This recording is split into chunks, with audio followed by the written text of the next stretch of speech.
The Church of Jesus Christ is largely sleeping.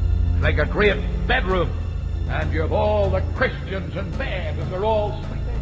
And they're saying, please, don't wake me up. I want to sleep on. And of course, when God starts to operate a revival, people cannot sleep. You can't sleep in church when the Spirit of God awakes the people. Look at the first verse of this 52nd chapter. Awake! Awake! Put on strength! Wake it up, you sleepy Christians! Awake, thou that sleepest! Arise from the dead! Christ will give you life! Keep this in mind from an old man. There is no finality to the Christian life this side of eternity. We pray that some of us may go to our own funeral tonight and die to self and end all the failure and all the weakness. Why should a person come to the cross? Why should a person embrace death with Christ? Why should a person be willing to go in identification down to the cross and into the tomb and up again? I'll tell you why. Because it's the only way that God can get glory out of a human being. If I were to ask you tonight, you're saved, do you say, yes, I'm saved? When? Oh, so-and-so preached, I got baptized, and are you saved? What are you saved from? Hell? Are you saved from bitterness? Are you saved from lust? Are you saved from cheating? Are you saved from lying? Are you saved from bad manners? Are you saved from rebelling against your parents? Come on, what are you saved from? Who shall ascend the hill of God? Who shall stand in his holy place?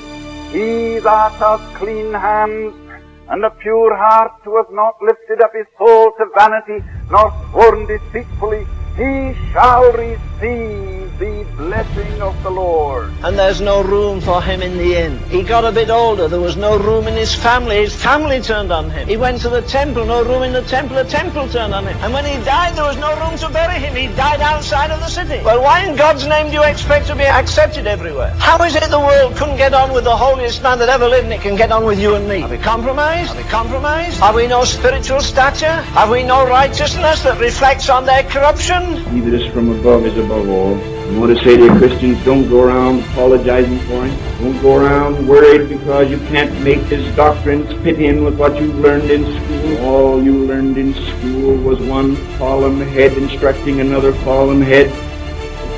And you don't have to apologize for him. But as dear Dr. Tozer used to say, Len, you knew one thing about a man that was carrying a cross out of the city. You knew he wasn't coming back. Let's come to an altar and we go back the next week and we're as fascinated. We haven't spent half an hour with Jesus, but we'll stay 2 stinking hours in a movie house. And Paul says that's what the world is to me. It's a system of corruption and rottenness and vileness. It's anti-Christ from the world go. Is the world crucified to you tonight, or does it fascinate you?